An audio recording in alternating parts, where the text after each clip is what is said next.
All right. So the topic of this particular video is on Zooties, Mary Jane, that devil's lettuce, cannabis, marijuana. To those of you who like to smoke it, and those of you who think it's evil, I just thought I'd accumulate some information from various medical studies on the pros and cons. So we're gonna look at both aspects of things because it's got its benefits and definitely has its negatives. So this is just for those of you who are thinking of trying it and those of you who might be thinking about quitting and some reasons why for both of those things. So obviously a lot of you have your impressions, and I just want to give you a more informed understanding of what you're looking at. So some medical benefits, obviously, we know that it's used to treat a lot of people who are in chronic pain. So people who are have cancer and they're going through chemotherapy. They found that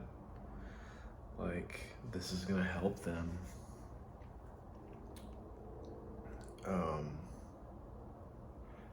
with alleviating their symptoms of nausea and vomiting, which is pretty common. And it's rather effective in treating a variety of things. Another example would be its analgesic properties, just some big words for you, that it can be beneficial for people suffering from things such as arthritis and multiple sclerosis. So those people are experiencing chronic pain, and it's meant to help alleviate that pain. And some studies have shown that it can be used to, improve appetite.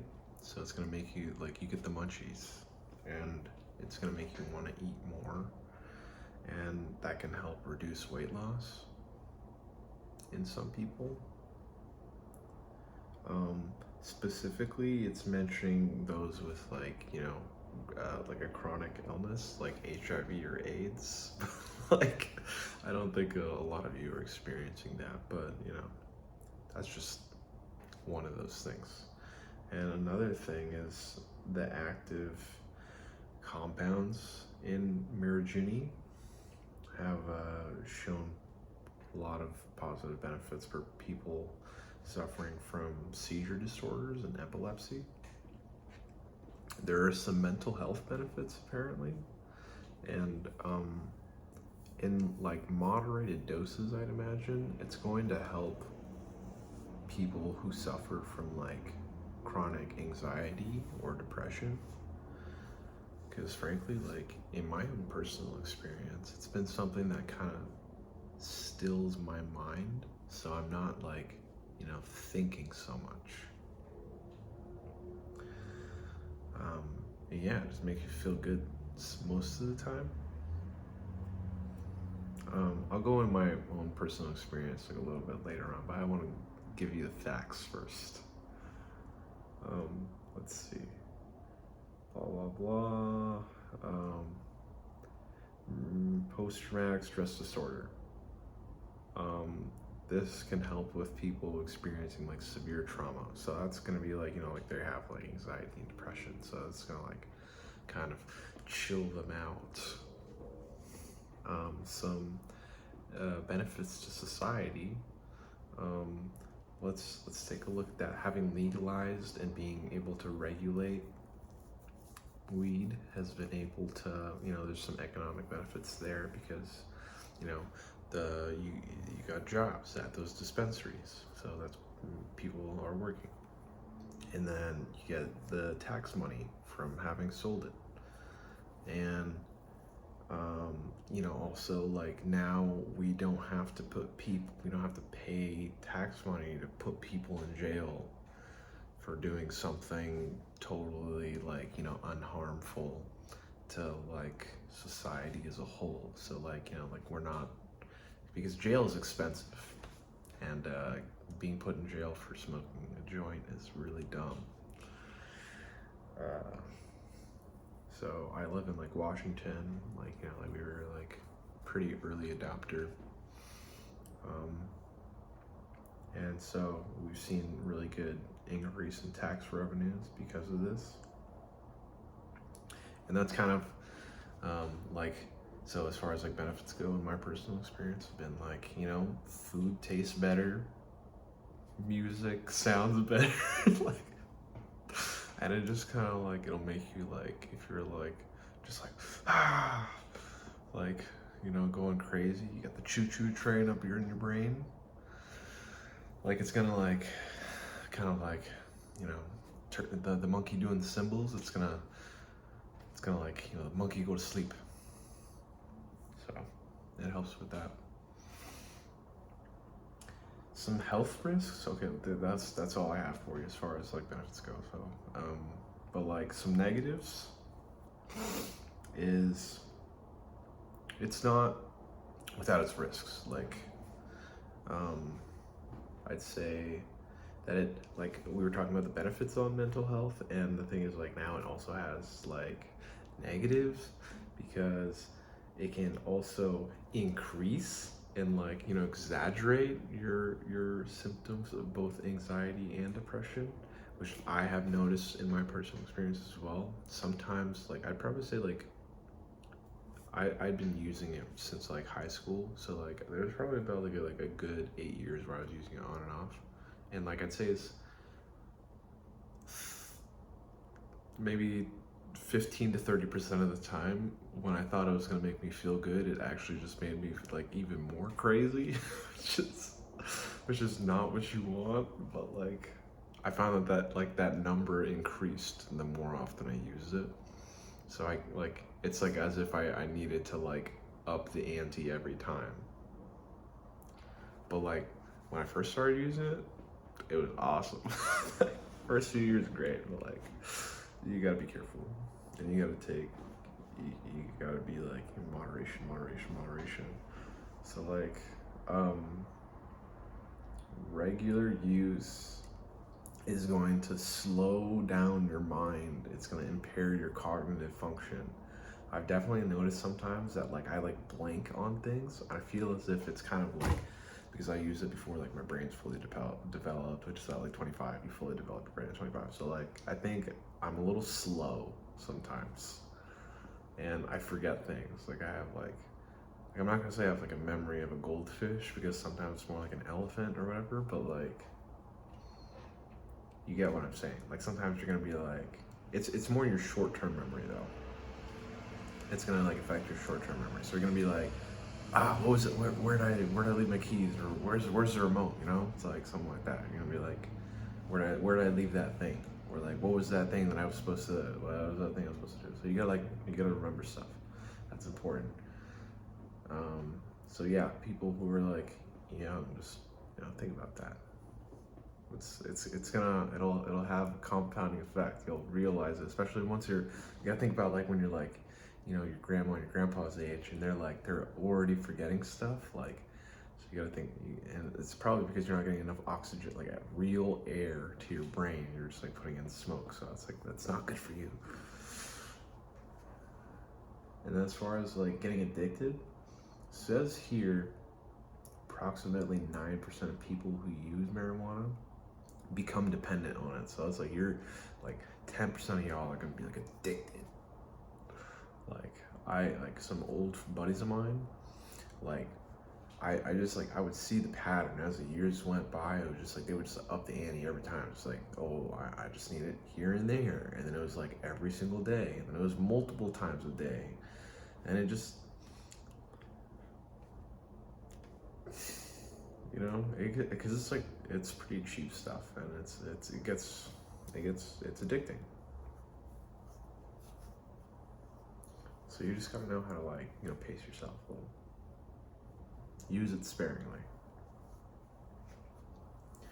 And let's see, increasing amongst those who start using during their teenage years develop like that's double the number, so that's like 17%. Like if you started even earlier, you're even way more likely, especially like while your brain's swollen or whatever. But once you're like older or whatever, I guess it's like less likely that you'll become addicted. And it's gonna like socially impair you. Like either like it's gonna make you like chill and like you're having a good time, but I find that like it made me feel more introverted. I felt like a more introverted individual than I already am when I would smoke. So just keep that in mind. Respiratory issues, this is gonna be a huge one. It's like, obviously you're not doing your lungs any favors. It's I will say it's probably better, or it's not as bad for you as cigarettes. It's probably more damaging than vaping.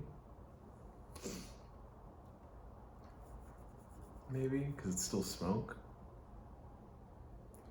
But at least it's like, like it's like you're not, it's not like there's like a whole bunch of like other nonsense mixed in there. It's just like, it's just like it's a plant.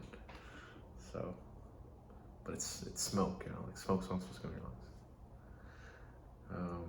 Let's see, long-term use led to chronic coughing and phlegm production. I've definitely noticed, like personally in my own experience, that like when I would get sick over the last few years,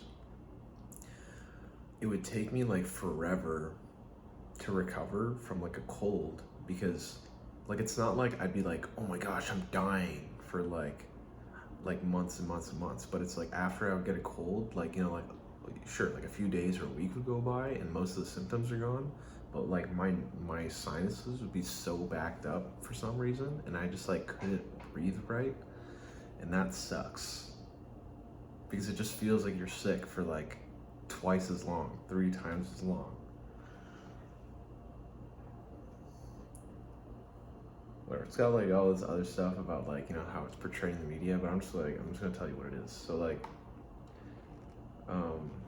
I feel like a lot of people, they're like, oh, I got my bong, or I got my joints and stuff. Okay, so like here I'm gonna tell like pipes, in my opinion, are the worst because they burn like crazy. There's no filtration, and it's just like hot, hot, hot. It's going down and it's burning everything. Like that's probably like you must be a crackhead if you use a fucking pipe. If you smoke joints, you're that cool. Or like a blunt or whatever. Same difference. Like blunts just add like some sort of like coolness because you're like, oh yeah. Like because like when you mix like tobacco and like weed, I don't know. It's some different. But like joints are a little easier to smoke. But like once you get to that, like it's like, like imagine you're smoking this and you get all the way down to like you smoke like 70% of it, and then that last little bit, that's like it's like a whole other animal down there. And then bongs I think are great because you're getting some filtration, so it's like you're not gonna get the little like bits in your mouth, which is nice. And then also it's like it cools it down, and it just makes it easier to like inhale. But there's also like, there's like dab pens, there's the Pendjamins. Those are interesting because I feel like it's very consistent, and it can be a little bit of like something getting used to because it's not like hot, but if you don't know how to hold it down, if you know how to keep it down, that will make you like cough like crazy. And also I feel like because it's like it's the oil, it's a more intensified, it's a more potent version of like what most people call like flour, like the actual like green leafy stuff, like that's flour. But like, you know, like once you start getting into the oils and like doing the dabs and stuff, like that just takes it to a whole another level. And that's how you like, you're gonna fry yourself, because that stuff is so intense. And that's like the fastest way to go from like, you know, like, it's like, if you ever seen like, oh, you're burning down drugs and you're like frying the egg thing, that's literally like that's what it is. Like the pens and the dab rigs, those are crazy. I don't know how. Like, okay, hold on. The dab rigs are like, and the pen, like the pen's like way easier than the dab rig, but like dab rig's just like, whoa. That's, I always forget about those because I don't really ever use those too much. But I've used the pens here and there, and I like those a lot. But the thing is, like, it's more artificial feeling. It's more of like an artificial high as opposed to using like the leaves. But my personal favorite thing is like the dry herb vaporizers, which is something that I used a lot. But because like, get this, is all those things that I just mentioned, like blunts, joints, dabs and bongs and pipes, those are all like, you're all smoking those. That's all smoke. And they're gonna tar up your lungs. I suppose the pens probably do the same, but maybe to like a less degree, because they like mix, it's not just straight oil, there's like stuff mixed in it usually. So it's like, it's not gonna like tar up as much, but you're still like kind of like burning that, and you're gonna cough. And the more you kind of cough, like the more I think you're gonna start coughing more. But like, I found that in my personal experience, like a dry herb vaporizer with a water piece in particular is the ultimate setup if we're gonna like get into that. But like, we're not advocating for that here, because frankly, I'm like 3 weeks sober now from having I was using one of those dry herb vapes like 3 times a day for the last like 7 months. And I'm not gonna lie, pretty neat. That's been like kind of like I was like at the most, I'd say, usage that I would get out of weed. That was like the most like frequent, like highest frequent usage I would have, where I was like getting high like 3 times a day. But it's like a more short-lived high. Like when you vaporize it, it's also like if you smoke weed and you're burning it, you're only getting like the THC out of it. You're only getting like a strictly just straight THC, which is the stuff that gets you high. But like, and it makes you feel good too, and all that kind of stuff. But like, when you vaporize it, you're also getting like the CBD. You're getting some more. You're extracting more of the CBD out of it. I think the same is true with dabs probably. But like, that's the kind of stuff that's also supposed to help alleviate anxiety and like reduce like your pain and stuff. So it helps. So I would like go to the gym and like I'd get back home and I'd use that, or I'd do it before I would go, and then I'd really be like in my mind just like, yeah, like let's rock, like. So but I kind of stopped because I figured it was kind of like stunting my growth, and it was also kind of like messing me up here. Like I was like, is this something that's gonna like grow and become more of an issue as I get older? Am I gonna become more dependent, or am I gonna need to up the ante and stuff? I just didn't want to like double down on weed. I figured if I released that substance from my life, I'd have to replace it with something like better, but I don't know. It's just kind of been like more busy work. We're getting too personal on that, but like, yeah, I don't know. That's what I got for you. I hope you guys learned something and you feel like more informed now. Also, remember that weed has never killed anyone ever. No one's ever overdosed on it. And if you feel like you're going crazy, just remember you're not gonna die, and everything is still real. And if you don't like the way it feels, then stop using it. But if it makes you feel good, then enjoy it while it lasts and order yourself a pizza and don't go anywhere. Pull up to Netflix and have all the fucking snacks that you can munch on. Thank you. Bye. Quick little follow-up story to that, to what you guys just watched.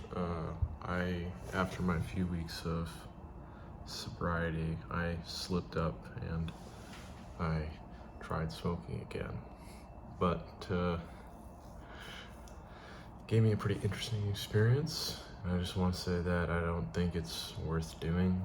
Frankly, like, it kind of maybe like feels good when you're on it, but like, I know that while I'm like high or whatever, I'm just like not as with it. Like, I'm not quite as quick. So I don't think it's worth doing, and frankly, it kind of has like lingering effects. So it's just gonna kind of like stick with you for a while, even if like you're like, oh, I didn't smoke today, but like you did it yesterday. It's like, it's still kind of gonna, like, it's there. So just don't do it. Don't do it.